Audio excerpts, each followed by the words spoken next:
Hello, I'm Roberto Vasquez from the Institute of Astronomy at UNAM in Ensenada, Baja California, Mexico. This is the third and final class of our Mezcal workshop, where we have been discussing the processing and analysis of data obtained with the Mezcal spectrograph at the San Pedro Martyr National Astronomical Observatory. Let's get started.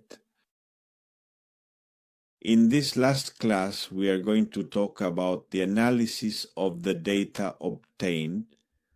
We are going to talk about measurements, how we determine the systemic velocity, and of course, we will discuss position velocity diagrams, and finally, modeling. All right. Regarding the analysis, we will first talk about kinematics in detail. So, first, we will thoroughly discuss the measurements and the velocities involved. In the spectrum, we have two axes to consider. The horizontal axis is known as the wavelength axis, which, as you may know, can later be converted into velocity, and the vertical axis is the spatial axis, representing position. These axes are fundamental to our understanding of the data. In images represented on the sky, spatial measurements are taken in angular units, in arc seconds. As long as we do not have information about the distance to the object, our measurements will remain expressed in angular units.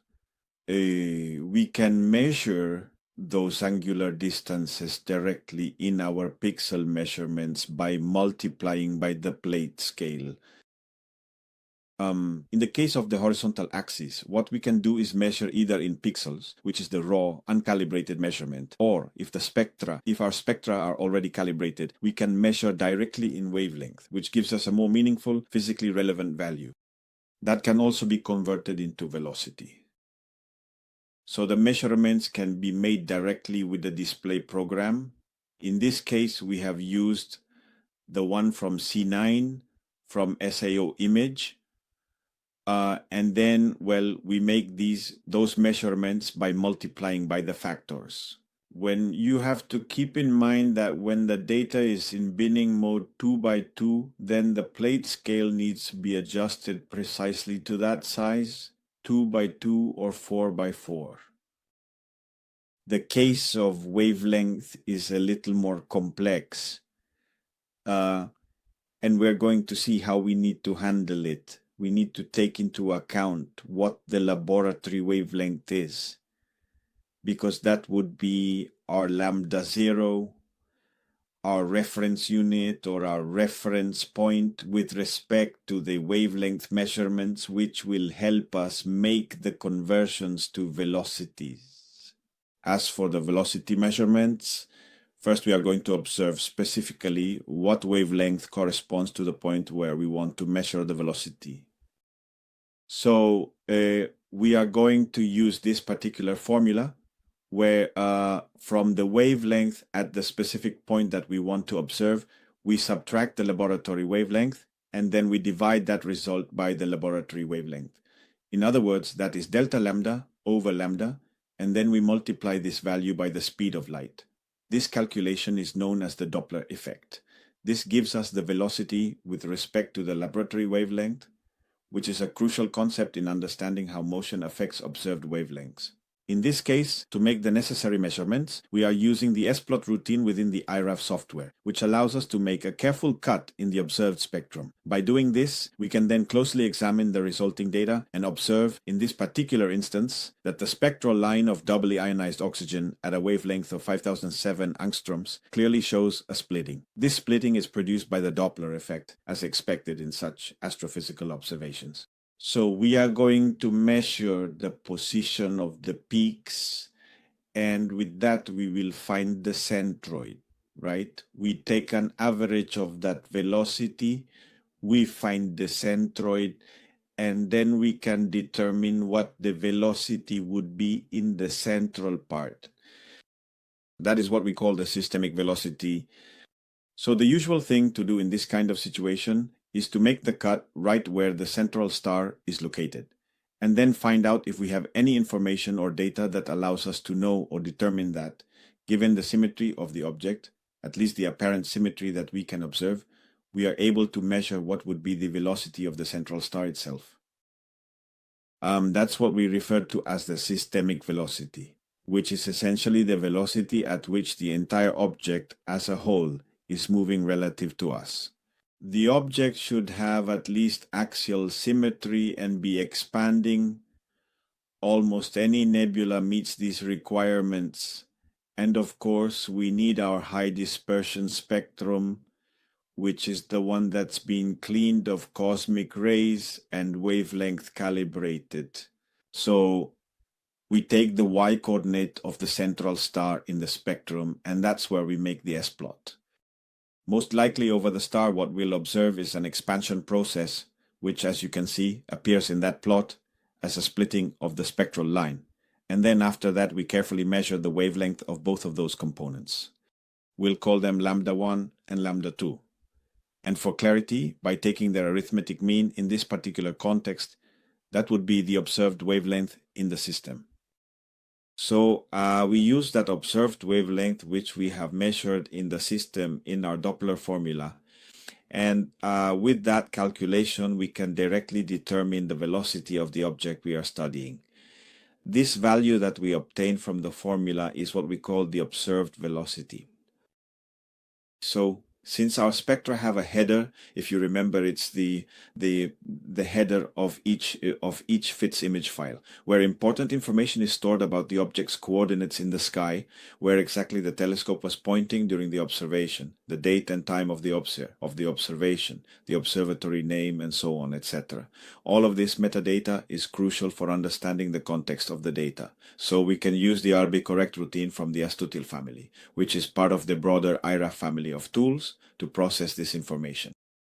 And this RB-correct will apply a correction to the observed velocity and will give us two reference systems used by professional astronomers, either the LSR velocity, local standard of rest, or the heliocentric velocity, which is the velocity with respect to the Sun.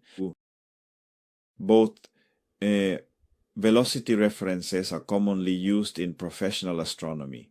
I usually include both of them in my work because in reality, there is always an additive difference between these two numbers, okay?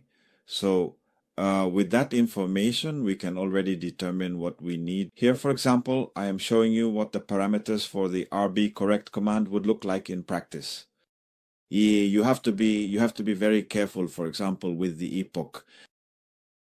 In many cases, you have to enter it directly there because otherwise it can't read it. That's been my experience.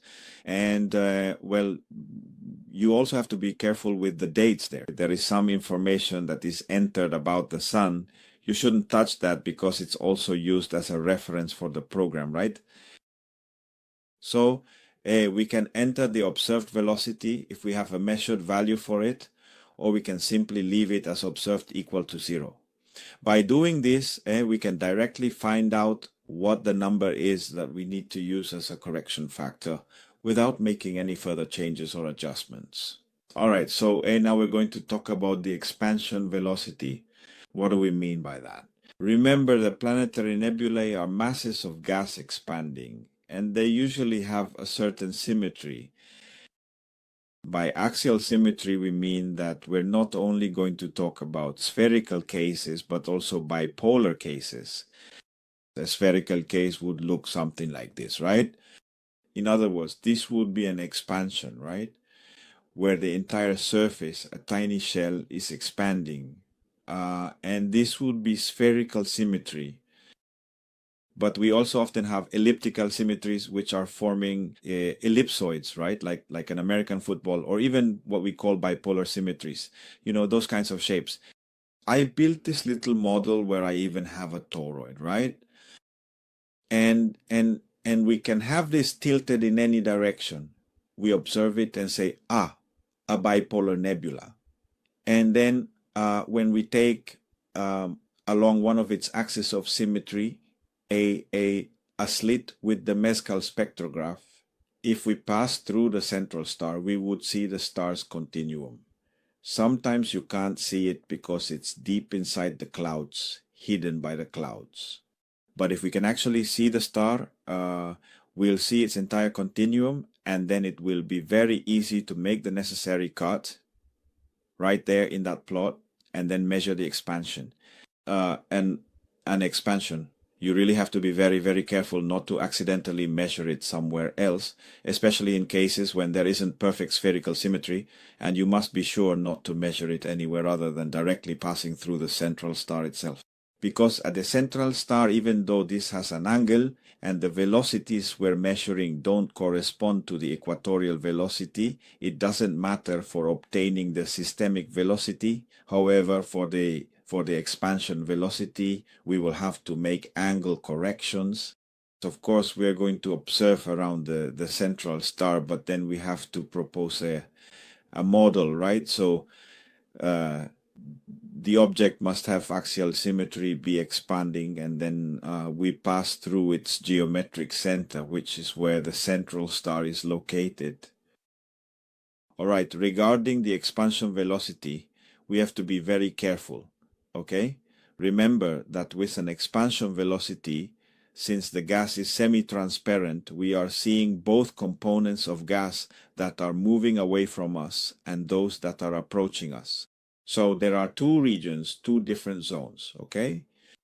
Therefore, any expansion that we calculate using the Doppler effect formula will in fact actually be giving us the sum of the two different velocity components, the one moving away from us and the one approaching us. So that would tell us it's double, right? The velocity is double since it's like calculating the velocity of one end with respect to the other. So you just have to be careful with that and divide whatever result you get by 2. Dividing that velocity by 2, the one we're estimating from the two components of the splitting of our spectral line, that is the expansion velocity, at least at that point, which corresponds to the expansion of the planetary nebula, okay? We don't have to make corrections like before, like with the systemic velocity, because since the corrections are additive, in the case of the delta lambda we have there, if I correct each of those lambdas, the correction will cancel out. That is, the same corrections will essentially subtract from each other. So, in the specific case of expansion velocities, the correction for the LSR or the heliocentric correction really doesn't matter much at all, okay?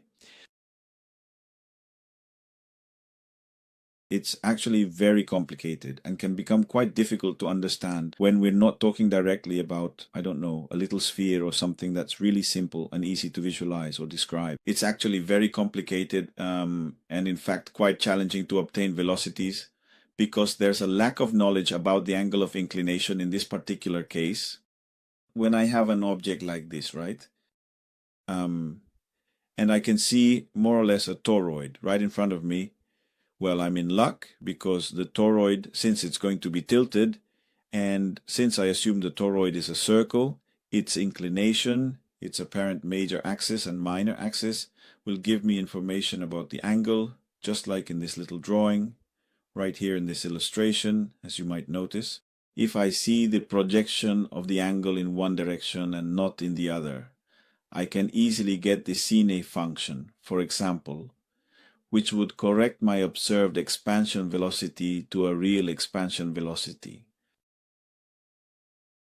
However, for a bipolar planetary nebula that doesn't have a ring structure, knowing exactly what its inclination angle is becomes quite a bit more complicated and challenging.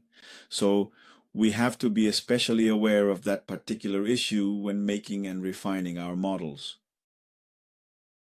Okay, the analysis.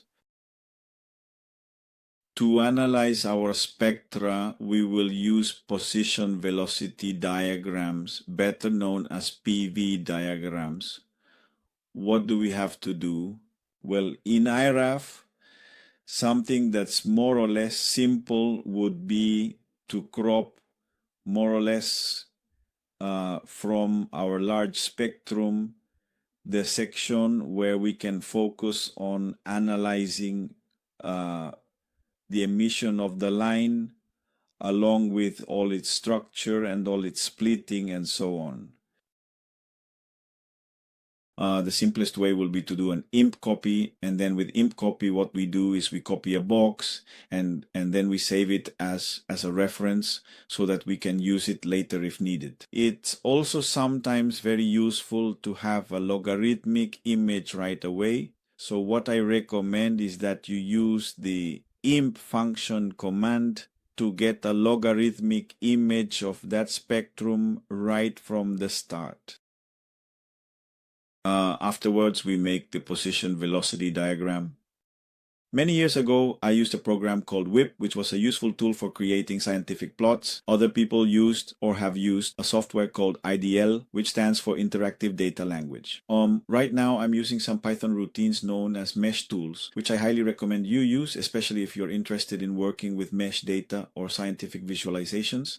These routines were written by Dr. Marco Antonio Gomez Munoz and are available to the public on GitHub, making them easy to access and use for your own projects. This is the address. In the case of mesh tools, what I recommend is to go to the GitHub site and then download this code. I usually use a software to run it, Visual Code, but this really depends on how you have your Python installed. And then you can actually see some quite interesting things right there in the code. Here I have, for example, a little program that I personally made myself based on the mesh tools routines. And basically what I do is load the spectrum that I'm going to study in detail. And then afterwards, you have to be careful to enter the wavelength at which the filter was observed. But using the laboratory wavelength, that is the detector scale, and very importantly, without taking binning into account at all. Under any circumstances, as I mentioned before, absolutely no binning should be considered. And then if you don't know the systemic velocity, you can simply enter 0 and then measure it. So you can run it again later with the systemic velocity, right? So what I'm saying is that the output spectrum will be a spectrum that no longer has lambda, but instead directly shows velocity. But in addition to that, it will also generate a graph for me, which I can have either in grayscale or in color, or I can even add a contour diagram if I want. So I'm going to run this right now so you can see exactly what comes out. Let's wait for just a few more seconds.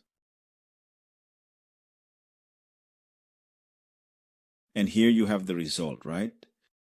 That is, you can see the position velocity diagram quite clearly in shades of grayscale.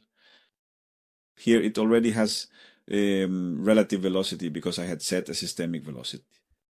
If you don't set a systemic velocity, not only do you have this graph, remember, but you also get a new fits file that is already calibrated in velocity. You just have to go back to measure there, and then carefully take an S-plot here, right in this position, and then measure the splitting of the curves, which would no longer be expressed in wavelength, but would now instead be given directly in terms of velocity. So it's very easy to calculate averages and determine expansion velocities, etc. Okay? All right, so now the color one, and it quickly displays this image for us. Python has different color palettes, so you can play around with that. You can also adjust the lower and upper levels of what we're viewing.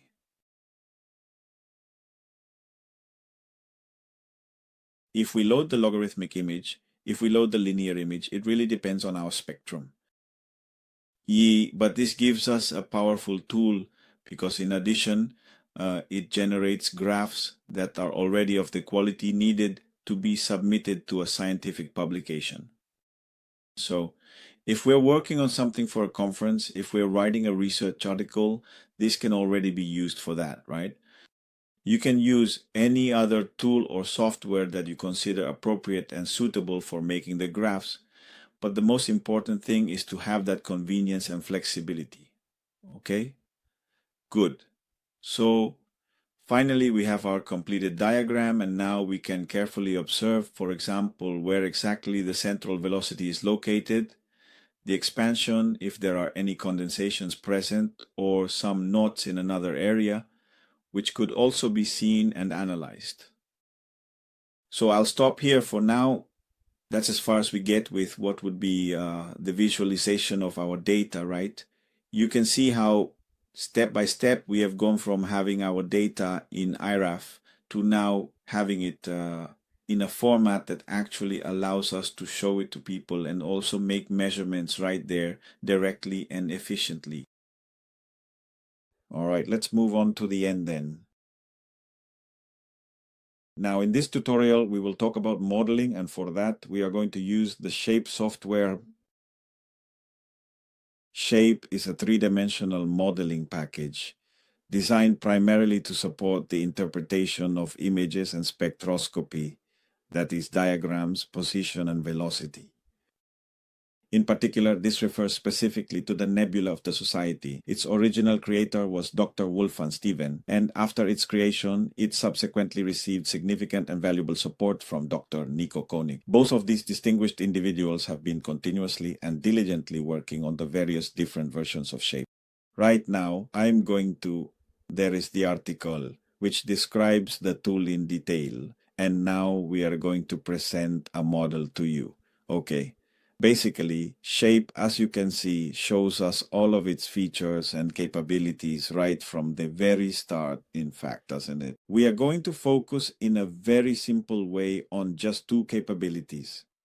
One is the 3D feature for the shape, the structure that we are going to create, and the other is the render function, so we can view our model. First, in this design mode, we can see that there are several different structures available for us to choose from. For this demonstration, we are going to select and create a bipolar nebula, which is a particular type of structure. To do this, we select the sphere from the list of available shapes, and then we click in the window to place it, right? This is the first step in starting our design. And this will already allow us to manipulate it.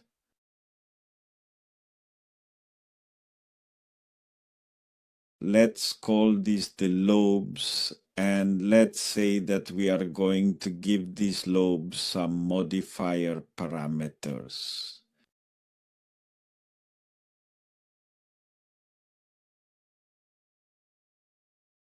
In modifiers, first we are going to set a rotation of 90 degrees so we can see the poles in a vertical orientation.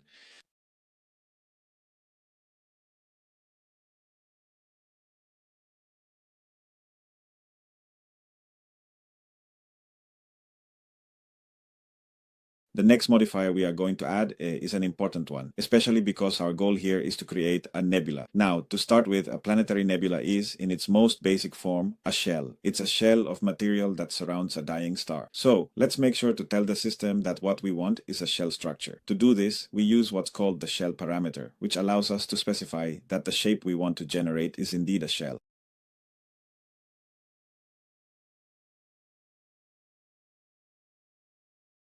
Very good. Now a shell has been created.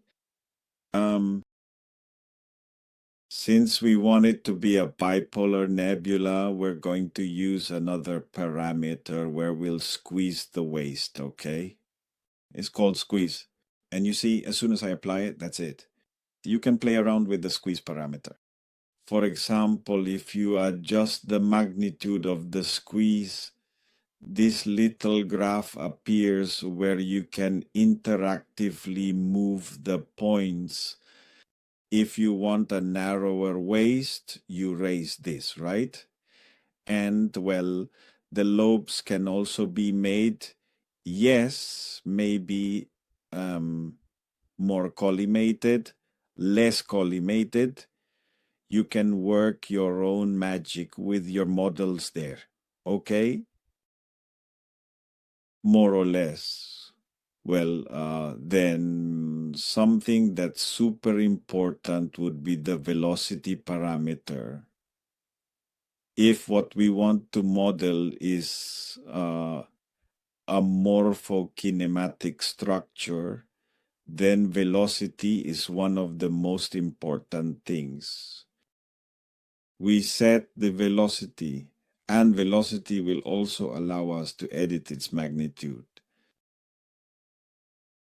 And for example, in a model with spherical coordinates where everything depends only on r, and here directly the velocity r, here it's constant, let's tell it to depend on distance to make it a homologous velocity, as almost always happens here. So let's set it to, for example, what do you think?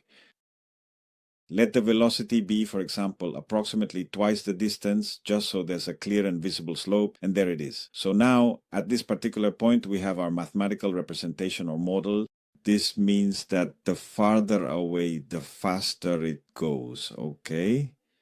All right, I think that would already be a simple model. And the other interesting thing would be to give this structure a certain angle, right?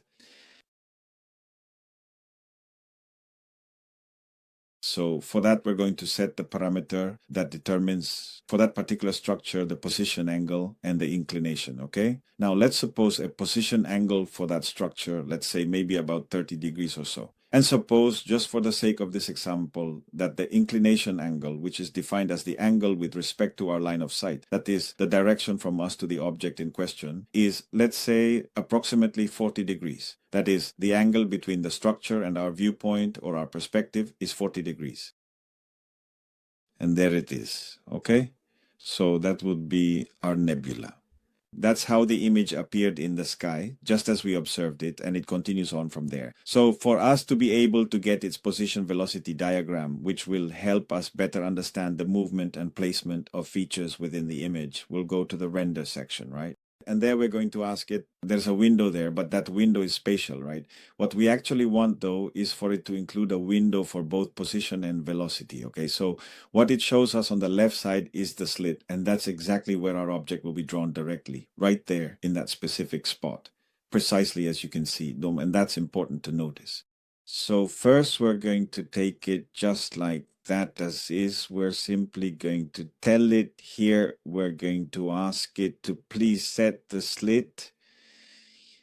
In this window, we tell it that the slit should have a width of 2 arc seconds, which is basically what Mezcal has.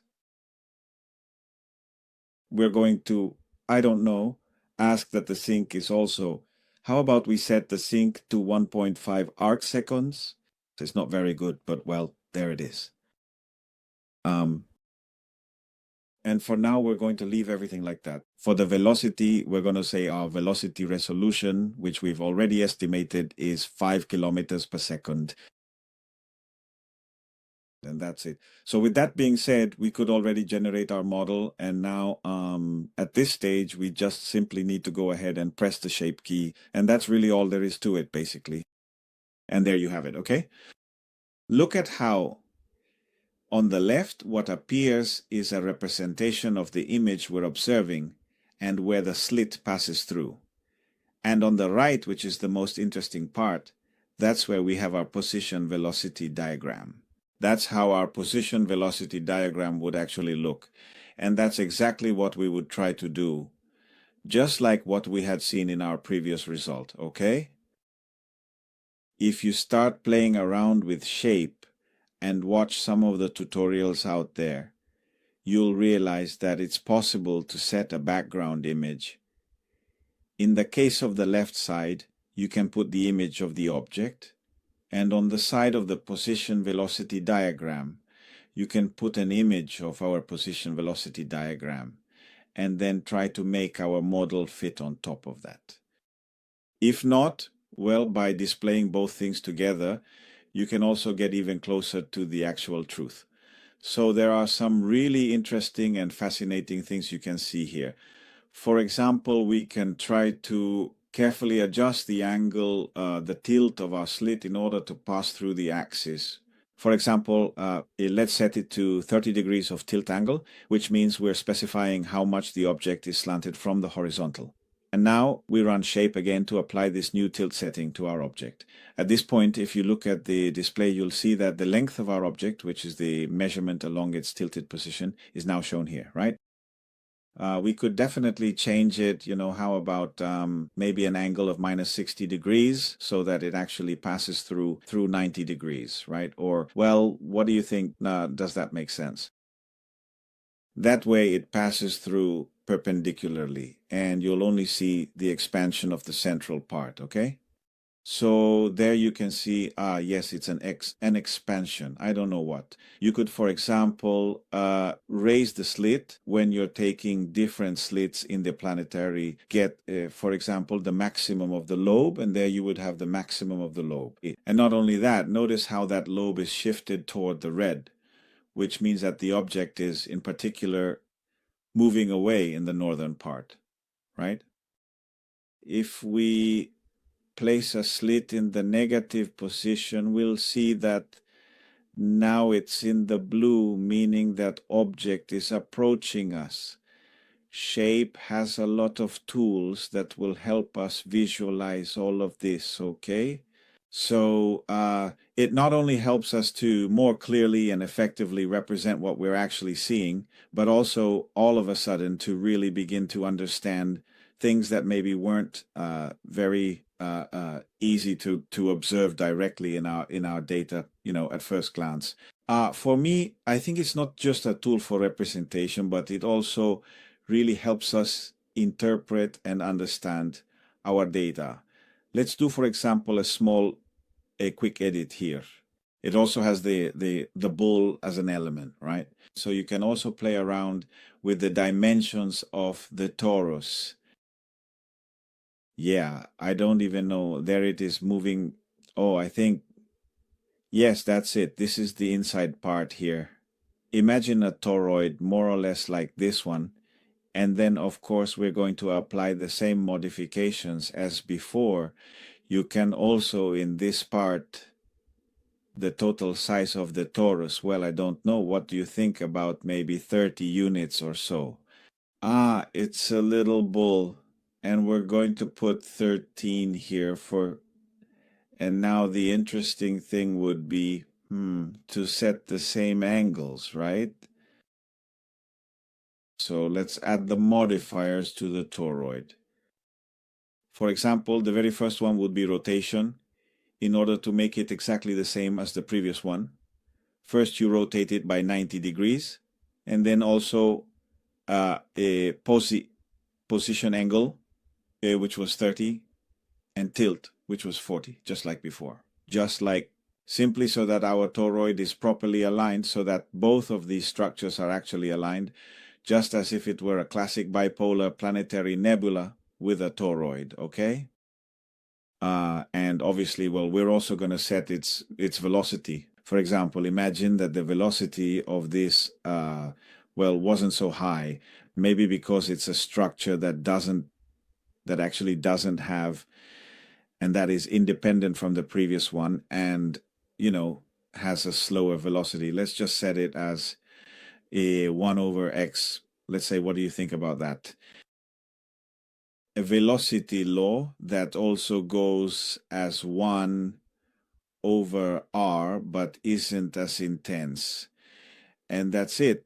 I think maybe here I would give this a name and call it ring, which is the ring and the lobes.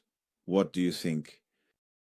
So with that being said, we can now move on to the visual part of this demonstration. I would really love to carefully place the slit once again right along the main axis so that you can clearly see in detail the effect that this is going to have on the outcome. This way, you'll be able to observe exactly what happens as a result. And then we select shape, and there it is. Now notice something really interesting. In the image, we do indeed have the bipolar nebula and its ring. But notice how in the position velocity diagram, when you go through the bottom and top of the ring, you only see 2 points. The part that's coming toward us and the part that's moving away from us. And you can see that clearly there. So what does a ring look like when I pass a slit through it? That's how it is, right? What about the ring when, for example, I pass a slit right along the edge, right? So now you'll see that things get interesting. In other words, here we could start to imagine, is it not? How do I figure it out? Let's put a little wind right on the edge here, and you might say, I don't know what it's going to be like. Well, it's a point. It's a point that also doesn't move. In other words, the thing is that we're observing the Doppler effect, and the Doppler effect only has to do with what's in our line of sight, what's moving away, and what's coming closer. When we're at the edge of an expanding toroid, that edge doesn't have a component along our line of sight, so its expansion is perpendicular to our line of sight. That's why we don't see it reflected in the position velocity diagram. In other words, the velocity of this is zero, specifically because in this component it's zero. Its expansion velocity isn't zero, of course. Okay? So, for example, when I mention in the case of having a ring, we can find that inclination angle and determine what the actual expansion velocity is, because what we're getting in what we're doing right now is simply an apparent velocity, right? In essence, what we observe is not always the true value, but rather what appears to us based on our current perspective. If I place this right at the center, that separation in velocity is projected. I would have to deproject it. In the case of what is in the sky, well, we can't do anything, but once we have our model and our model reproduces well, or more or less well, both the shape, the image, and the velocities, you can then rotate the image. So in the modeling part, once I've built a model that I more or less like, just imagine how really and absolutely wonderful this can be. I mean, you could already move everything, right? Once we have our model, and it more or less accurately represents both the morphological structure and the kinematic part, we can then make measurements in our model that would be impossible to do in the sky, because the object shows an inclination and a position angle in its symmetry, right? So, for example, then we can go back to the model design part, and we can actually, if we wish, deactivate the angles in both of the structures, or alternatively, we can literally deactivate just one of the structures and then carefully observe only the kinematics of the lobes. And there, for example, there is no inclination at all. It's as if we were able to move our nebula and take its spectrum again. So now, without any angle, in fact, actually, one of the things I would do is also remove the angle here. So now we have an aligned nebula, and what is going to happen? Well, indeed, the fact that the velocity law is homologous is going to give me a cross-section of the nebula along the axis that I am not seeing, right? On the plane that I am not seeing, I draw an axis, and indeed it will have the same shape. But what happens when I start to change the angle? So here we can use a lot of imagination, allowing ourselves to think in various creative ways. But we could, for example, just set only the inclination angle, right? That is, we might simply choose to adjust this one specific parameter.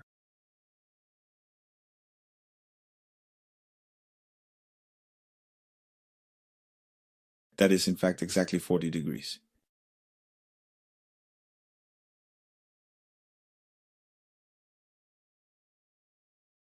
For example, remove the position angle from the lobes and only leave the inclination angle. So when we run this, something very interesting happens.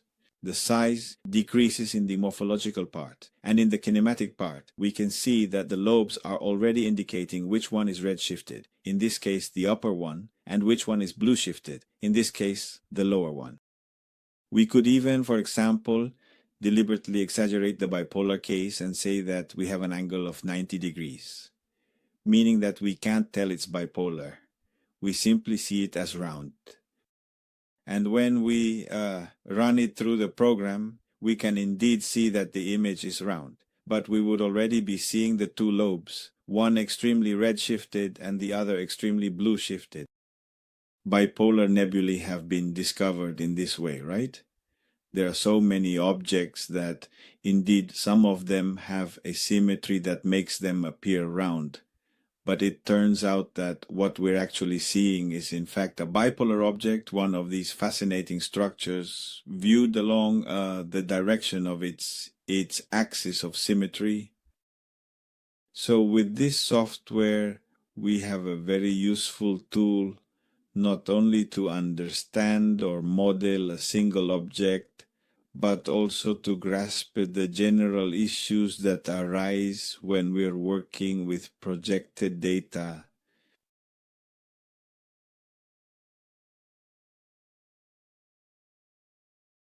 We have an appearance, but spectroscopy and the Doppler effect are both helping us to better understand the true structure, the true shape, the actual reality of what we are observing.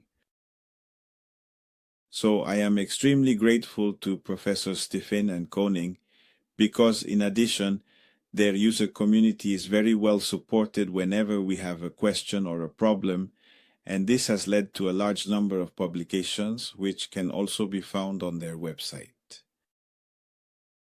So, well, that's really what I wanted to say about that. And here, as you can see, we can see some models of objects that have definitely benefited from the existence of this software. For example, in my case, I remember NGC 7354, the work of Dr. Maria Eugenia Contreras and collaborators, where we were able to model both the physical shape and the observed spectra in detail.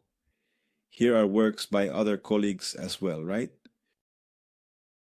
This one, for example, is an article about NGC 6309, where we were able to determine the structure of this object based mainly on data from Mezcal.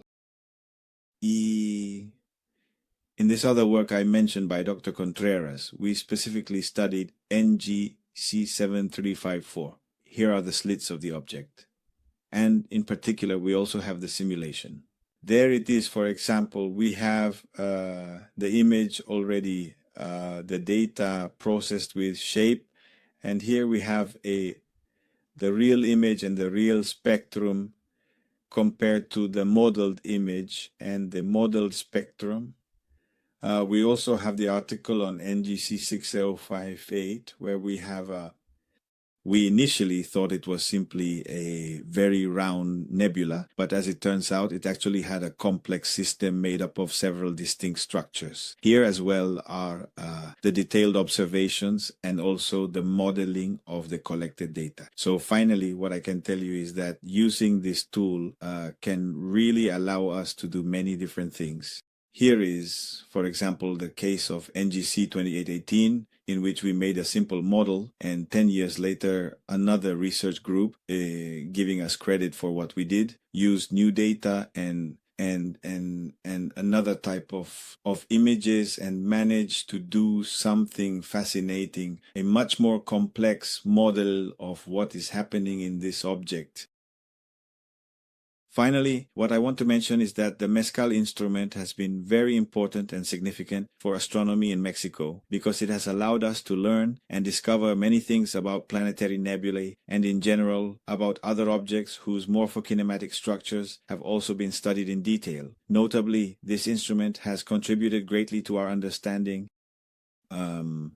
complementing the work of shape with routines like MES tools by Dr. Marco Gomez, or with programs like SHAPE by Dr. Wolfgang Steffen and Dr. Nico Koning, has allowed us to better understand what is happening in a particular object, but it also helps us to understand what happens in general. To understand the planetary nebula in terms of its morphokinematic structure means to know it in 3 dimensions and to know how it moves. And that leads us then to come up with ideas to try to generalize some of the physical phenomena we are observing. Of course, this opens the door to many other areas and fields of research. What I recommend is that if you are interested in this topic and you truly enjoy it, then practice a lot. Ask us questions about anything at all that you think we might need to clarify or explain further. And I genuinely believe this will lead us to make even better use of the data, better use of the applications, and of course to marvel at the deeper understanding of the objects we are studying. Thank you very much for everything, truly. And if you would like to make any comments, corrections, or additions, of course, they will be most welcome. I sincerely appreciate your attention and dedication throughout our course. And, well, let's practice, play, have fun, and marvel at the wonders of planetary nebulae together. Thank you.